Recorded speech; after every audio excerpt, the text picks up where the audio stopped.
Hi everyone, my name is Sarah Beth, and I just finished reading Salem's Lot by Stephen King. This book was published in 1975 and is about 425 pages long. Actually, it was October of 1975. And I read it in celebration of the spooky season of October. I know I'm a little bit past that, but just barely. It was either reading this book or two other Stephen King books which I own, which was Cujo or Doctor Sleep. If you wish for me to read that as well, please comment. Um, so I chose this book, and I honestly didn't know much about Salem's Lot. Didn't look into it. I like to be surprised.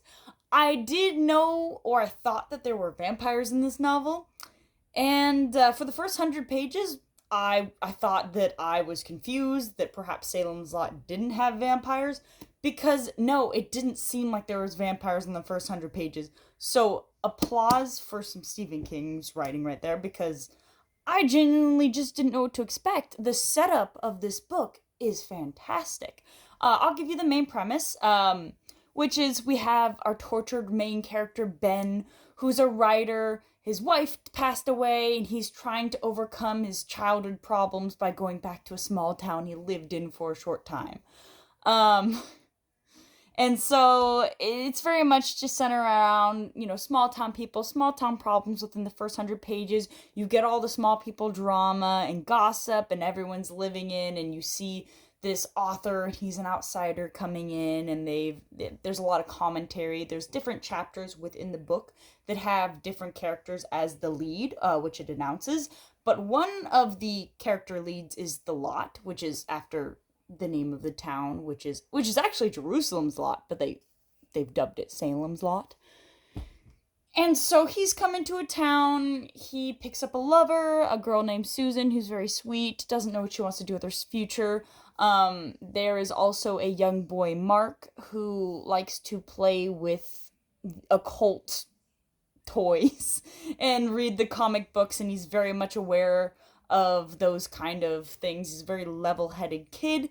And you also follow this elderly gentleman who teaches high school English. His name is Matt. Mark is the name of the child, which was very confusing for me just because they're both MA names and they're both men. And I'm sorry, Stephen King, but it would have been nice if you had some differentiation there. The last main character we have would be Dr. Cody. He is just the small town doctor.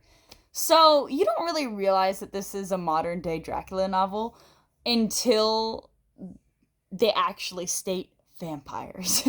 And then you see everything coming into effect.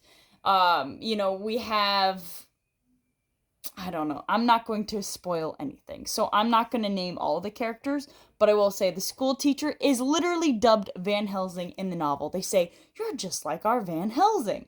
So it's right there. And then Dr. Cody, plays the lead of a doctor, kind of a paired up version of Van Helsing, in my opinion. And I loved how distinct the characters were.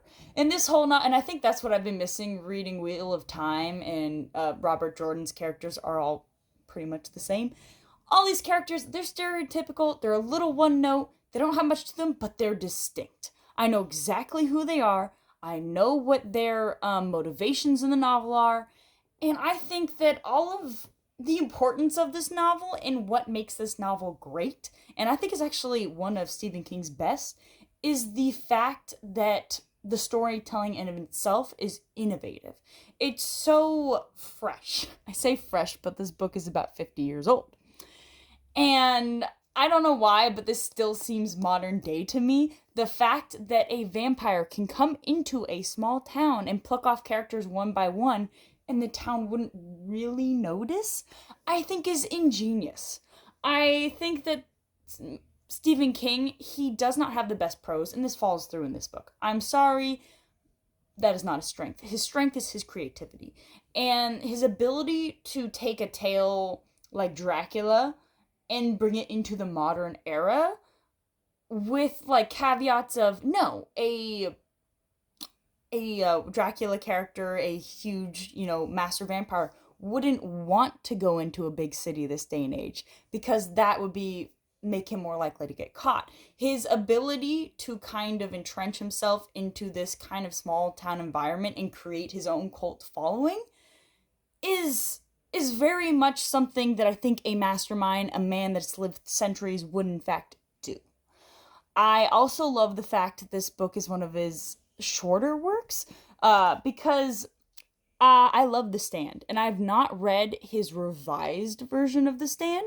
I read his original printing, which is about 700 pages long. The new one is over 1,000. And I didn't look into this closely, so forgive me if I'm wrong. I do believe Salem's Lot is a shorter printing, and there wasn't a revised one that came out later. I know this is the original printing, just because I got it used, the yellowed pages, and also you can tell within the beginning page when you look at the copyrights. So I love the fact that this is one of his shorter works, because it doesn't have his cocaine-fueled ramblings. Not that they're all bad, but The Shining reeks of it, as does it. And you know what I'm talking about when you think of the Great Turtle and the children in the cave scene. I've not read it, but I already know of those cocaine-fueled sections. And so this book just doesn't fall prey to that. And the story feels cohesive.